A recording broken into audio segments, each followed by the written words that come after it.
Graça e paz, igreja, amém? É uma alegria, né, poder estar aqui na casa, né, na nossa casa, nesse ambiente tão nosso, gente, vocês não têm ideia. Vamos lá, vamos então falar, né, de obediência. Vamos lá, Filipenses 2:8, desculpa, igreja. Vamos lá junto? Botou? É que agora a gente não tem controle daqui, né? E, achado na forma de homem, humilhou-se a si mesmo, sendo obediente até a morte e morte de cruz. Essa passagem está falando de Jesus. Mas uma coisa interessante que quando eu vou preparar a palavra, né, qualquer palavra, pregar aqui, pregar lá, onde eu vou, eu sempre gosto de observar as palavras-chave do versículo. E a primeira coisa que eu observei é obediência, porque era o tema do congresso lá. Eu falei, obediência. Aí eu fui ler o versículo. Quando eu li o versículo, antes da obediência, o que está escrito aí? Humilhou-se. Aí isso me chamou a atenção, porque eu falei, poxa, antes de obedecer, houve uma humilhação. Aí eu fui buscar no Aurélio, né, no Google, o significado da palavra obediência. Obediência significa submeter-se à vontade de outra pessoa. Estar sob o comando de uma outra pessoa. Isso é obediência. Temos dificuldade de entender o que é obediência? Obediência é você estar no comando de alguém e obedecer a uma ordem. Tá. Agora, quando eu fui ver o que é humilhar-se, eu fiquei chocada. Vou falar igual a minha irmã fala, Ana, fiquei passada, como que ela fala? Passada a ferro. Minha irmã fala assim, Ana, fiquei passada a ferro. Mas eu fiquei, engraçado, me chamou a atenção. Porque humilhar significa assim, olha só, tornar-se desacreditado, mal afamado, vexar-se, de vexame, rebaixar-se. Olha que coisa forte. Humilhação significa tornar desacreditado, mal afamado, alguém de má fama, vexame e rebaixado. Aí eu fiquei pensando, gente, é tudo o contrário do que a gente vê hoje. Porque o que hoje mais, inclusive, pregam, até as músicas que se cantam, na sua maioria, fala de uma honra, fala de uma fama, fala de você ser honrado, fala de você ser colocado num lugar, num posto de destaque, né? Quem me viu passar, eu sempre cito essa já está até antiga, né? Eu tenho que até aprender as novas, que eu quase não vou... A que eu ouvi ontem era uma música, até falei para o Dudu, que eu não conheço, que está vindo o novo... como que é, gente? Está vindo o novo, que da roda grande passar pela roda pequena. E eu falei, aí eu fui contar para o Dudu. Dudu, fala. Que vem o novo da roda grande passar pela roda pequena. Aí Dudu falou que tem um estudo sobre isso, de que essa roda grande passar na roda pequena é um dito, é um canto de macumba. Aquelas rodas que tem na macumba, roda grande, passar pela roda pequena, eu falei, Jesus. Eu não conhecia a música, mas quando a pregadora foi falar, ela falou da música lá, falando mal da música. Eu falei, então até que ela falou uma coisa legal. Mas hoje as músicas são todas assim, gente, não é só essa não. Tem músicas aí que é totalmente almáticas, totalmente para teu ego, totalmente para afagar o teu coração, de que, olha, deixem que falem mal de você, deixem que invente, Deus vai te honrar, Deus vai te levantar, porque você vai ser alguém nessa vida. De que, claro que quando nós estamos passando pela luta, como a Neinha passou, vocês sabem o que a Neinha passou. Foi mandada embora, falou, agora procura teus direitos, não foi nessa forma carinhosa que eu estou falando. E Deus honrou. Um ciclo que começou e acabou. A gente sabe disso, a gente sabe que Deus ele age ao nosso favor, a gente sabe disso, mas nunca, gente, nunca a glória nossa, nunca vai ser glória da Neinha, nunca vai ser glória do advogado, do Henrique que agiu. A glória, ela vai ser sempre de Deus. Mas eu precisei, eu não entendo um Deus que deixa, já ouvi gente falando assim, eu sirvo a um Deus que deixa eu passar por isso. Ontem, inclusive, eu ouvi um testemunho sobre isso. de uma mãe que perdeu um filho para o tráfico, mas Deus, eu orei tanto para que o Senhor não deixasse isso acontecer. Me dá pelo menos o corpo dele. E ela entrou numa depressão depois disso, que Deus deu o corpo do filho dela. E eu fiquei pensando assim, gente, eu não estou falando, gente, a dor de uma mãe, Deus me livre, não estou falando da dor da mãe, não. Mas às vezes a gente vê, a gente cria nossos filhos, a gente ensina os princípios dos nossos filhos, mas eles tomam as decisões dele. E toda decisão, toda ação, ela gera uma reação. Isso é fato. A lei do retorno, que o pessoal gosta de falar, na Bíblia fala sobre lei da semeadura. E planta, colhe. E ela está contando a história dela, do filho que foi arrancado de dentro de casa, ela não estava em casa. Deus ainda trouxe livramento para ela e aconteceu tudo aquilo. E ela falou, Deus, tanto que eu te pedi, mas nesse tempo que ela ficou lá no quarto, em depressão, Deus palestrou face a face com ela. Falou para ela tudinho. E tudo isso que eu estou falando aqui, Deus falou. Eu estou no comando, o plantio, as coisas, as escolhas erradas. E hoje ela está de pé pregando a palavra do Senhor. E a gente está vivendo um tempo assim, que as pessoas querem exigir de Deus alguma coisa. Acha que por eu vir na igreja, por eu dizimar, ofertar, por eu ter saído da minha casa no domingo de noite, num calor como hoje, está aqui, Deus tem a obrigação de fazer alguma coisa. Deus não tem a obrigação de fazer nada. Foi o que o Senhor falou comigo nessa semana, que eu estava com raiva de uma situação lá da menina que ficou me devendo R$50 de um negócio que eu vendi. Pô, R$50, gente. Assim, R$50 é pouco, né? E eu falei, poxa Deus, o que eu faço? O que eu oro? O que eu oro? Eu abençoo ela, eu libero ela. E o Senhor falou assim, você é melhor do que ela? Porque me deu vontade, eu peguei o Facebook dela, peguei as coisas dela, me deu vontade de jogar lá no Facebook, falar, olha, caloteira, que agora a moda é essa, né? Caloteira, oi? E assim, e eu falei para o Senhor, falei, o que eu faço, Deus? O que eu faço? Ameaço ela, que eu vou botar na rede social, que ela é caloteira e tal. Por que eu não peguei o endereço dela? E o Senhor falou, você é melhor do que ela? Muito mais do que R$50 eu tenho te dado, e você não é melhor do que ela. Muito mais. Deus falou assim, vem cá, você é melhor? E racha a nossa cara de vergonha, né, Magoa? Dá aquele tapa, que a gente sai daqui com o rosto vermelho. Margarete fala isso, pastora, sai daqui com o rosto vermelho, de tanto tapa que Deus dá, porque Ele vai trazer isso pra gente. Aí você vem para a palavra, acha que vai receber uma palavra de alívio, és o meu alívio, tudo que eu preciso, para continuar. Aí não, aí vem aqui a palavra falar, e achado na forma de homem, humilhou-se a si mesmo, o próprio Deus humilhou-se, tornou-se desacreditado, o próprio Deus tornou-se mal afamado, o próprio Deus sofreu um vexame, o próprio Deus rebaixou-se para obedecer. O próprio Deus. E eu me achando alguma coisa. Por que eu estou passando por isso, Deus? Eu me lembro uma vez que uma pessoa foi perguntar para a filha do Billy Graham, eu não sei se foi essa história, que é tanta história que a gente ouve, mas foi perguntar para alguém, onde Deus estava quando aconteceu isso, isso e isso. Ela falou, estava no mesmo lugar de quando ele estava vendo o filho dele, seu único filho, sem pecado nenhum, sendo crucificado por mim e por você, pelo meu pecado e pelo seu pecado. Mesmo lugar. Nosso Deus estava no mesmo lugar. Só que a gente tem um senso de justiça tudo contrário, né? Tudo errado. Aí aqui vem falar que o próprio Deus humilhou-se e obedeceu.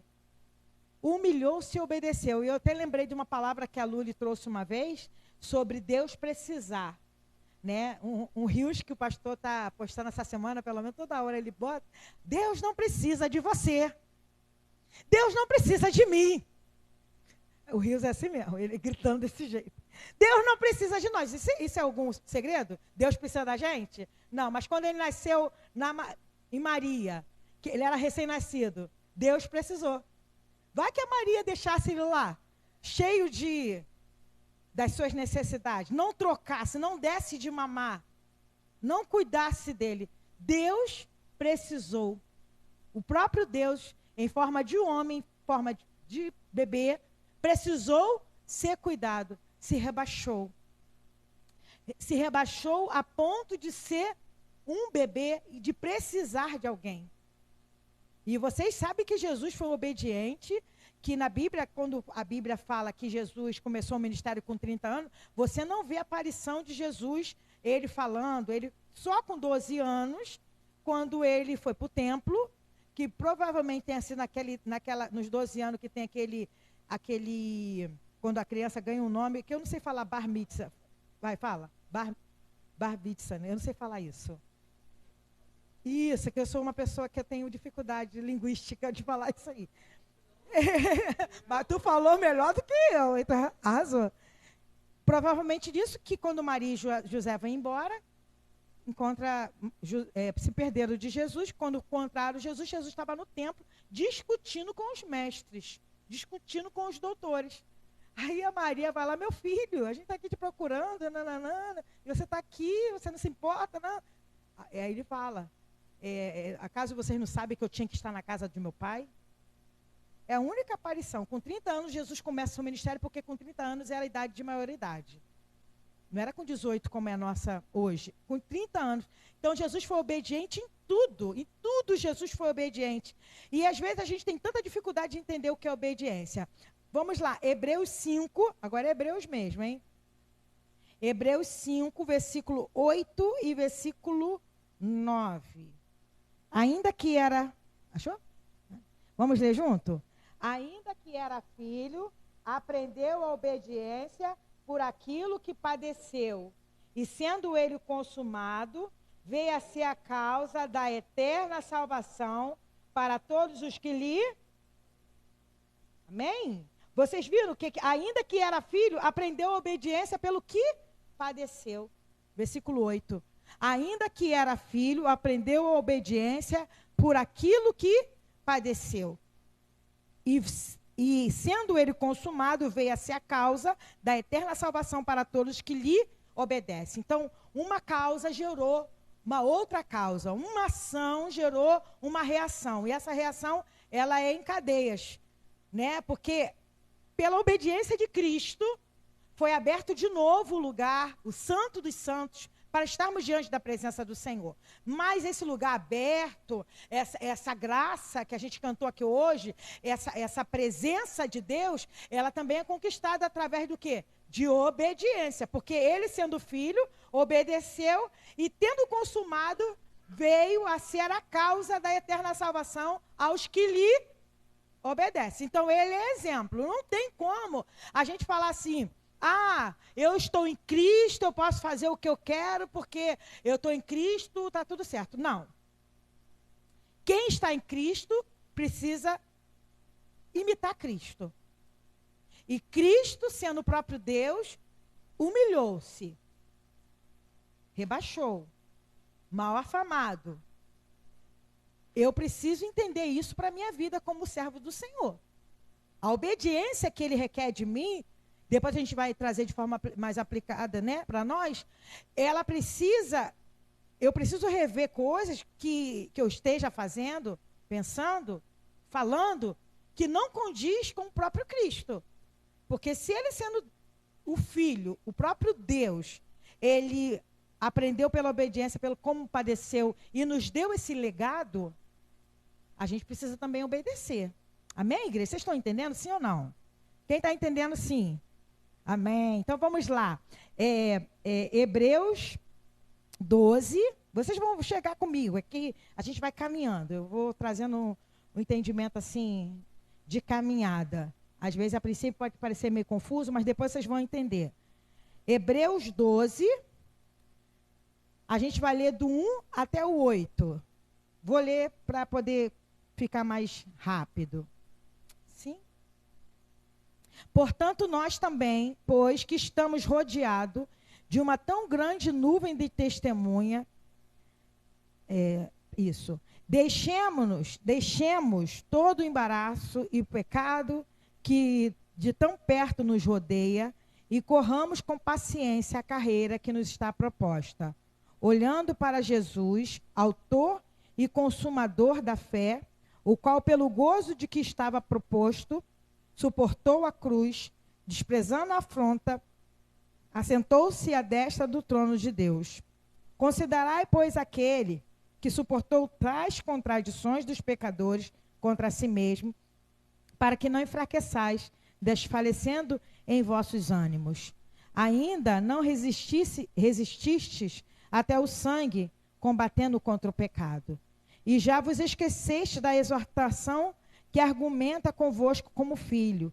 Filho meu, não despreze a correção do Senhor, e não desmaie quando por ele fores repreendido, porque o Senhor corrige o que ama e açoita a qualquer que recebe por filho. Se suportais a correção, Deus vos trata como filho. Porque que filho há a quem o pai não corrija? Mas se estáis sem disciplina, da qual todos são feitos participantes, sois estão bastardos e não filhos. Então aqui ele vai começar a trazer uma direção para a gente de um Deus que é pai, de um Deus que corrige, de um Deus que ama. Ele vai falar de Jesus, que é autor e consumador. Ele vai falar que a gente precisa largar todo embaraço. E quando ele vai falar dessa parte de Deus repreende ao filho, filho meu, não despreze a correção do pai. Eu já falei isso aqui, mas eu preciso falar de novo, que na cultura, né, na cultura judia, né, os homens tinham outras mulheres. Tinha a esposa e tinha as concubinas. As filhas das esposas, os filhos da esposa, eram filhos considerados filhos legítimos. Os filhos da concubina não eram considerados. Então, os filhos da esposa que eram legítimos, eles eram tratados diferenciado. O pai exigia mais dele. Por quê? Eles iam herdar a herdade, a fazenda, o negócio da família. Então, eles eram muito cobrados para poder, quando chegasse no tempo, eles poderem tomar conta. Então, com certeza, existia um curso de inglês, espanhol. Eles faziam um curso de administração. Estou dando exemplo aqui nosso, para a gente ter um entendimento. Eles eram muito cobrados, para que quando chegasse o tempo, eles estivessem preparados para herdar. E quantas vezes eles eram cobrados? Se eles eram meio rebeldes, o pai castigava, açoitava, porque eles tinham que ter responsabilidade. Mas os filhos da concubina, o pai não eram os bastardos. O pai não exigia nada. Ah, lá vão ter. Vai lá, quer fazer, vai lá, filho. Vai lá. Quer pegar, pega. Não tem nada. Mas os filhos da esposa legítima eram corrigidos. Aí, interessante que eu preguei isso lá, né? Aí, quando acabou a mensagem, o pastor falou assim para mim: irmã, Deus te usou muito aqui hoje, que bênção. E essa semana o Senhor perguntou para mim assim: você quer ser podado ou você quer ser cortado? Hoje eu entendi ele falando. Eu falei, caraca, é forte que Deus falou contigo, meu irmão. Falei para ele. Porque enquanto nós estamos sendo podados, é porque Deus vê em nós ainda condição de dar fruto. Dudu fica podando as minhas plantas lá, dá uma raiva do Dudu podando minha acerola. Mas, gente, é incrível como a planta responde à poda. Eu fico pena das plantinhas. Ele podou lá minha acerola, estou dando para minha acerola dar a acerola, ele podou lá, Marlete, todinha. Mas daqui a pouquinho eu tenho certeza que elas vão começar a dar o fruto. Gente, porque é interessante, a gente falando de agricultura, falando de filho, o pai que quer ver o filho frutificar, o pai corrige. Agora, se você está recebendo correção, fica feliz, porque você é filha, você é filho. Aí uma irmã chegou para mim e depois falou assim: irmã, eu entendi tudo, irmã. Eu entendi que eu sou filha. Deve estar passando um vale brabo lá. E ela falou assim: eu entendi que eu sou filha. Eu falei: então, querida, receba a correção do pai. Gente, quando a gente fala de correção, a impressão que a gente tem é que Deus só corrige coisas erradas. Não é só coisas erradas que Deus corrige, não. Deus apluma. Às vezes você não está nem no erro, mas você está caminhando para lá, né? Aí Deus dá um tapa aqui, ó, volta para o caminho. Porque você está indo para lá, você só está olhando. Você só está lá olhando assim, vislumbrada. Ah, mas eu queria tanto fazer. E Deus já dá um tapa e fala: filha, não é isso que eu tenho para a tua vida. Pluma, olha para frente. E você não entende quando você passa por isso. Poxa, eu não tô, nem fiz. Eu nem peguei, eu nem toquei, mas como filho, Deus corrige. Ah, gente, quanto maior, mais é dado, mais lhe é cobrado. Eu falei sobre isso também, e é verdade. Se você tem um ministério para 10 pessoas, você vai ser cobrado para essas 10 pessoas. Se Deus tem um ministério para você para 100 pessoas, você vai ser cobrado para essas 100 pessoas. Se você tem um ministério para 1000 pessoas, por isso que eu não entendo como tem gente que quer ministério grande. Quanto mais lhe é dado, mais lhe é cobrado. A gente aqui, a gente fez as contas de quantos membros tem na casa. Temos 25, 26, contando com as crianças, com as formigas, com os gatos e com o gambá que passa aqui de vez em quando. Temos 26 membros aqui na casa. Olha o trabalho que dá.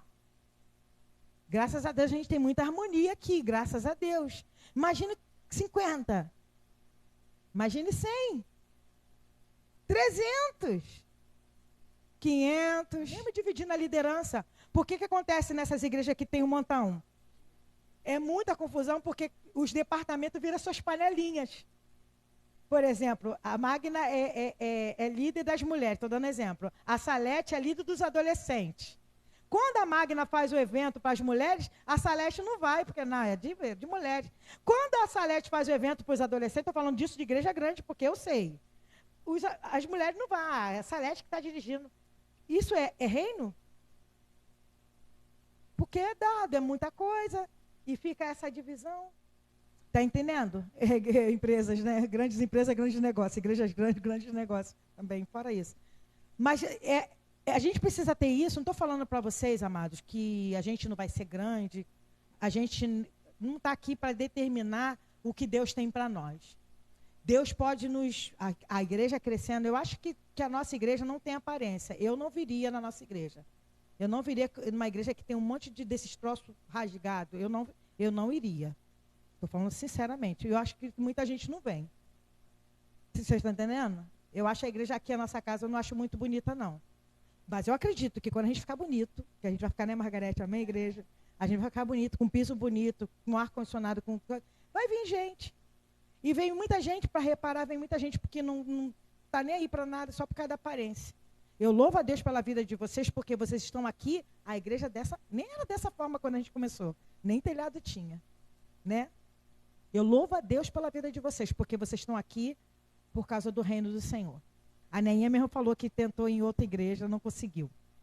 Pastora, não é a casa é a casa. Eu louvo a Deus por vocês. A gente pode chegar no patamar de crescer? Pode. Não estou falando para vocês, não, Deus não manda não, que a gente não quer ser cobrado. Se preparem para a gente manter essa essência. Amém, igreja? Vocês estão ouvindo, estão sendo preparados para amanhã, se a gente receber mais 20, mais 30, para a gente manter, para a gente conseguir manter essa essência, chamar o pessoal, não é assim. Você lembra Jesus falando para os discípulos? Mas aqui não é assim. Não é assim entre vós. Lá eles brigam por isso, eles brigam por aquilo. Mas entre vós não é assim. Então a gente vê que Jesus, voltando para a palavra que eu estava pregando, do filho que Deus, ele corrige. A casa, graças a Deus, temos sido corrigidos todo mundo junto. A gente leva cada burdoada aqui, ó, junto. E não significa porque você está no pecado ou que eu estou no pecado. Deus até corrige a gente para a gente não ficar num pecado. Não está numa condição de que talvez voltar vai ser muito difícil. Agora, se você não está recebendo repreensão, se eu não estou recebendo correção, aí a gente precisa questionar. Se eu sou filho ou se eu sou bastardo. Se eu estou na posição certa que o Senhor tem para a minha vida. Vamos a outro texto que fala aqui, ó, Romanos, capítulo 5. Por que Cristo precisou vir em humilhação, em obediência? Por que Cristo precisou vir da forma que veio, não afamado, rebaixado, qual a outra palavra aqui? Desacreditado. Por que ele precisou vir? Romanos 5, do versículo 12, e depois versículo 15. 12 e o 15. Olha o que diz. Portanto, como por um homem entrou o pecado no mundo, e pelo pecado a morte, assim também a morte passou a todos os homens, por isso que todos pecaram. Versículo 15. Mas não é assim um dom gratuito como a ofensa. Porque se pela ofensa de um morreram muitos, muito mais a graça de Deus e o dom da graça, que é de um só homem, Jesus Cristo, abundou sobre muitos. Deixa eu explicar. Por um homem entrou o pecado. Quem foi esse homem? Adão. O que Deus pediu a Adão? O que Deus pediu? Obediência. 300 milhões de árvores naquele lugar. Que eu não sei quantas eram. Devia ser bastante. Pensa nas frutas, gente. Pensa aí. Jaca, manga, cupuaçu, açaí, acerola, abacaxi, abacate. Pensa na quantidade de frutas. E a gente sabe que a fruta, ela assim, acaba um tempo de uma, entra no tempo da outra. A gente está lá com 2 abacaxis lá em casa e com a amorinha dando amora pra caramba, cheio de amora. Lá na frente os abacatezinhos estão desse tamanhozinho. Daqui a pouquinho vai acabar as amorinhas e a gente vai colher e fora o mamão que a gente está colhendo. Eu tenho certeza que eu vou colher muito abacate de lá. Quando acabar o abacate, eu queria já que a cerola estivesse dando e que a mangueira já estivesse dando. A minha tamareira já está com frutinho lá. Está lá pequenininho. Parece que é um ciclo para você nunca ficar sem fruta. Não é a mesma fruta. Vai mudando. Só você observar o hortifruti. A época de caqui. Eu amo caqui. Amo caqui. Quando dá aquele caqui, a gente come, tem que comer até, né? Porque daqui a pouquinho acaba a época do caqui. A época da manga é agora, né? Outubro. Não estou falando da tome, não, daquelas espadas boas. Imagina tudo isso à disposição do homem. Imagina o homem estar aqui, Deus fala assim, ó, de todas as árvores pode comer, de todas. Muita. Só te peço uma coisa, da árvore do conhecimento do bem, porque tinha 2 árvores lá, que era a árvore da vida e a árvore do conhecimento do bem e do mal. Elas deviam ter um brilho a mais, elas deviam ter uma coisa assim bem, para chamar bem a atenção. Mas dessa única árvore, não falou nem da árvore da vida, da única árvore do conhecimento do bem e do mal, dessa não, obediência. Às vezes, assim, eu fico pensando, eu sei que talvez você já tenha passado, poxa, mas por que Deus fez isso? Caramba, podia não botar nenhuma árvore lá, mas tinha que ser. Tinha que ser porque Deus não criou robô, criou filhos para obedecerem ao Senhor. Estou desde quarta-feira com essa palavra e eu fiquei pensando sobre obediência. Eu fiquei pensando, por que Deus exige de nós obediência? Será que Deus é aquele... Porque quem já trabalhou em alguns lugares sabe que quando uma pessoa ganha poder, tem gente que tem abuso de poder. Quem aqui já trabalhou, já esteve debaixo de comando, sabe de pessoas que te tratam com muito... patrões, pessoas acima de você, que te tratam com muito respeito, que exige de você as coisas que têm que ser feitas, porque você está ali contratado, mas você sabe que tem aqueles que parece que querem te pisar e te botar no chão. Não é assim, gente? Tem patrões que acham que você é dele. Que onde você está ali, você é dele, não pode pensar, não pode falar, não pode... Não.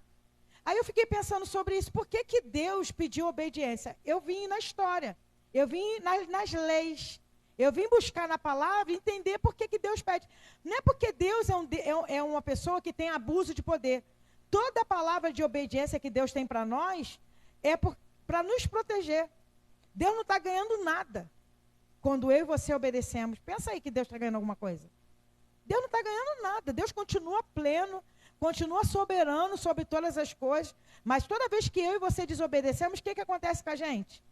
A gente paga por aquilo que desobedeceu. Quer falar, amor? Ah, não.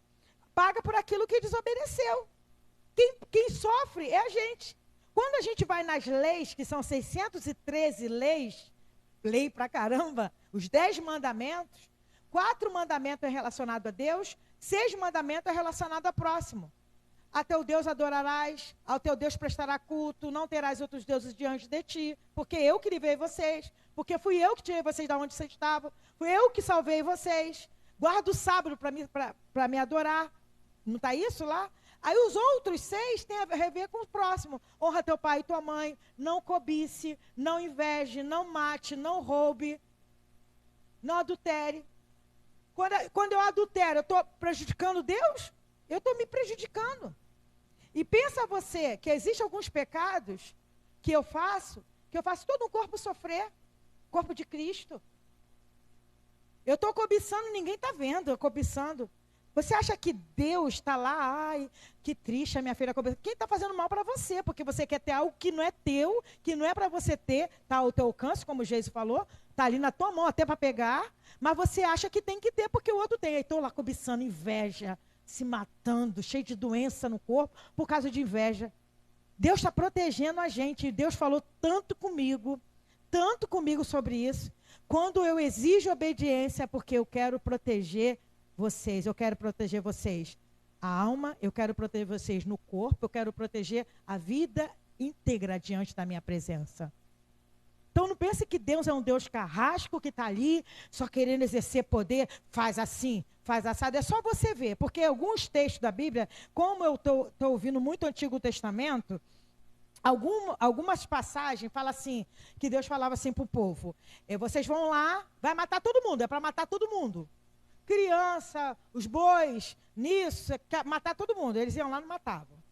E tinha outras situações que Deus falava assim, ó, vocês vão entrar na cidade, só faz isso, isso e isso. Não era um padrão, não. Não era que, toda a cidade era daquele jeito. Não, Deus sempre testando a obediência. Deus sempre testando o povo na obediência. O próprio Saul, o que Deus falou para ele? Você vai matar todo mundo, você vai matar o rei Agag. A Luli já falou sobre Agag aqui. Que inclusive lá em Esté, Amã é descendente do rei Agag que ele não matou aqui. Gerou um problemaço lá que quase os judeus foram extintos.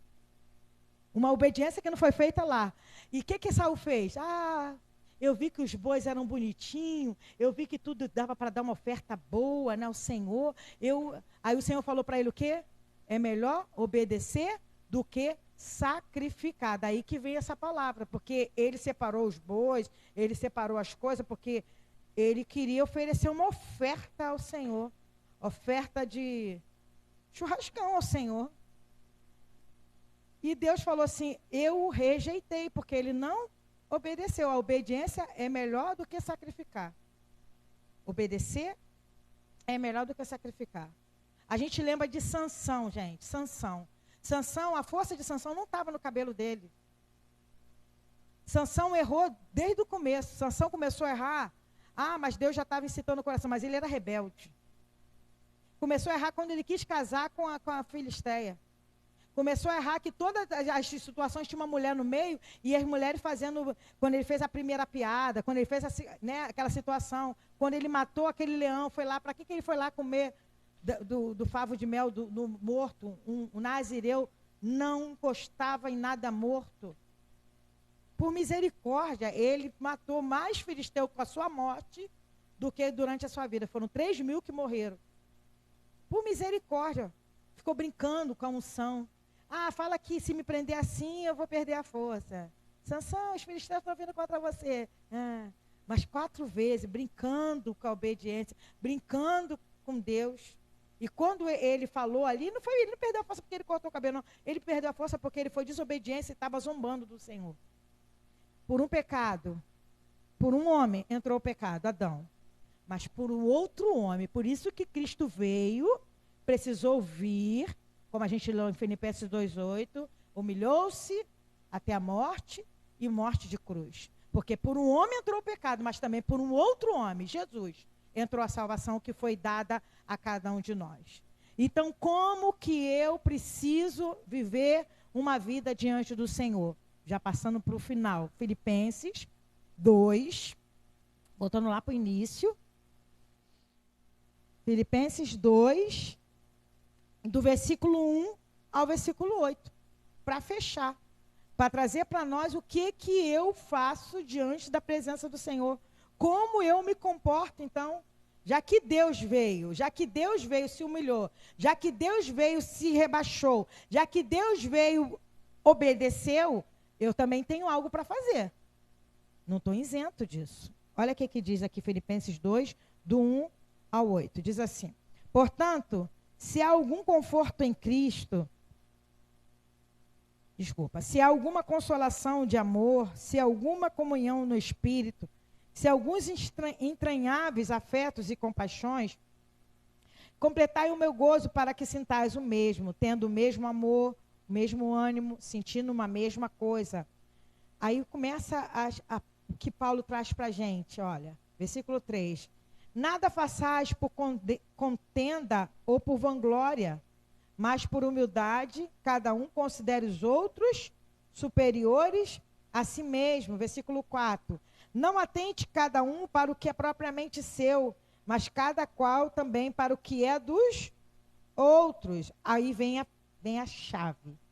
De sorte que haja em vós o mesmo sentimento que houve também em Cristo Jesus. Olha como que a palavra ela vai encaixar em tudo que a gente já falou até agora. Cristo obedeceu, Cristo fez, mas ele foi o modelo. Então a gente precisa viver uma vida, parar de contenda. Nada faça por contenda. Eu me lembro de uma passagem que Paulo fala que tinha alguns que estavam pregando Cristo por contenda, para aparecer. Paulo até fala, até bom que eles preguem que o nome de Cristo seja pregado. Né? Ele estava falando assim, que é bom que eles preguem, mas estavam fazendo as coisas por contenda, gente. E existe isso. Abre uma igreja aqui, abre outra ali em frente. Vamos competir o som, para ver qual o som é maior, para ver qual é a maior. Pastor posta que ganhou 10 almas, vem o outro lá que posta que ganhou 50. Porque maior. Cristo vai ganhando. Mas é por contenda. Não faça nada por contenda, nem por vanglória. O que é vanglória? Eu. E isso é uma coisa que está junto de nós, inerente a nós.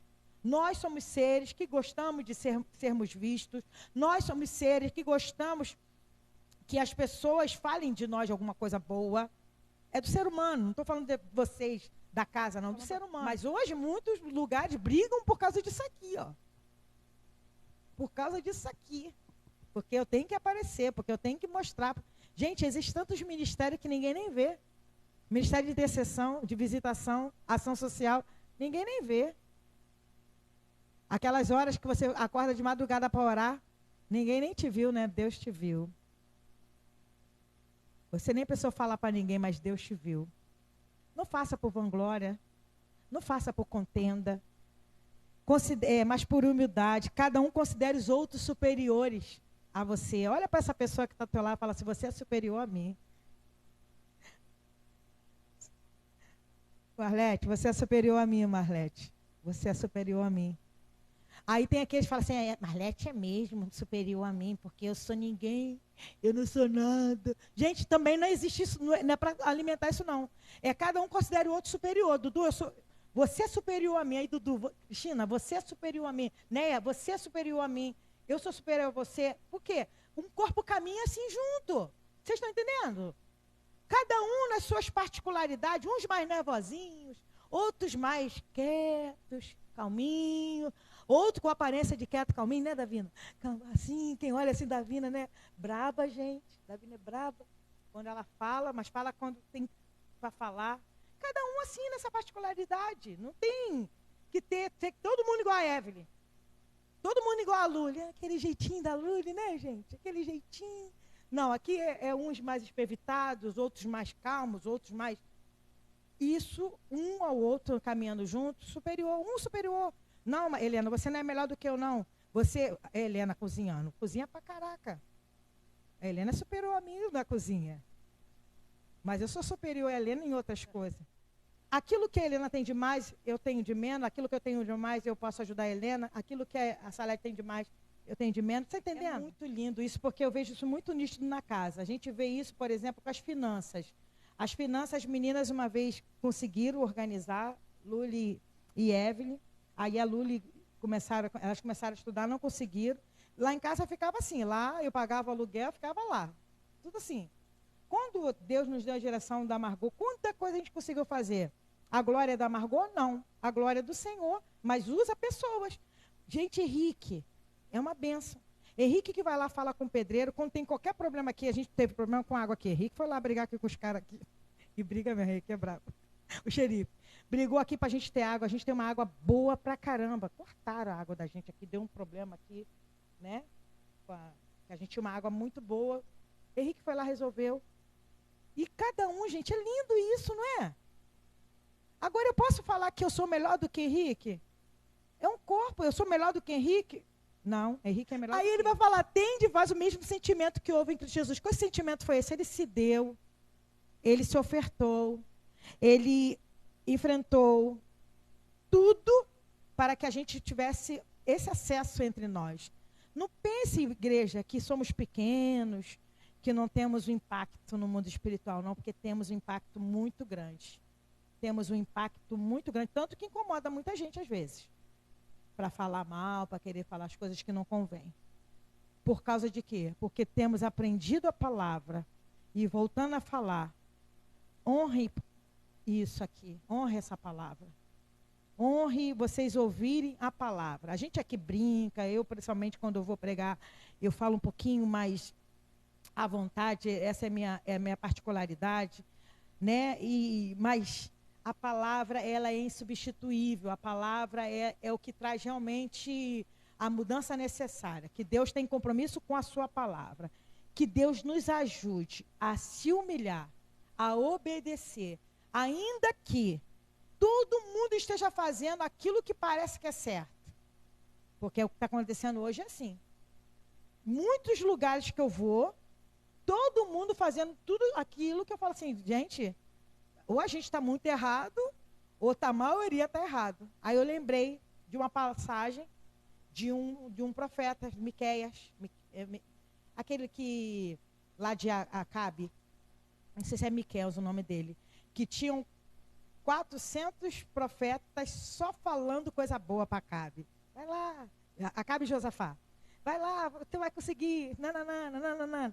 Aí Josafá ficou preocupado e falou assim, vem cá, não tem nenhum profeta aí teu que fale da parte do Senhor, né, que eu quero ouvir. Aí Acabe falou assim, tem um aí que, ó, ele só fala o que não presta para mim. Aí eu acho que é Miqueias, Micaías, lembrei. Miqueias é o profeta da Bíblia mesmo. Micaías. Aí Micaías chegou lá e começou a falar. Aí Acabe, viu? Eu não falei? Viu? Eu falei. Aí Micaías contou o que aconteceu no céu. Como que a gente vai fazer para enganar Acabe, para ele ir lá na guerra, para ele morrer na guerra? Vamos fazer o seguinte, eu vou mandar lá uns demônios, porque não falou isso, ficar no meio dos profetas para ele falar só coisa boa. E Micaías levou um maior bofetão por falar o que Deus estava mandando. E acabou a história foi o seguinte. Acabe espertalhão, fez Josafá se vestir com a roupa de rei, e ele foi a paisana para a guerra. Sabe por quê? Porque eles estavam mirando matar Acabe. Quase que Josafá morreu. Vai se misturar com gente que não presta. Aí vem outra lição, vem outra mensagem. Mistura com gente que não presta que tu paga o preço. Josafá teve que gritar, não sou eu, quase morreu. E um lá soltou uma flecha solta ao vento, atingiu Acabe e Acabe morreu. A palavra do Senhor se cumpriu. E o Senhor falou isso para mim. Eu falei, então amém. Permaneçam, igreja, em obediência, em humilhação diante do Senhor. Amém? Vamos estar cantando louvor, é de coração.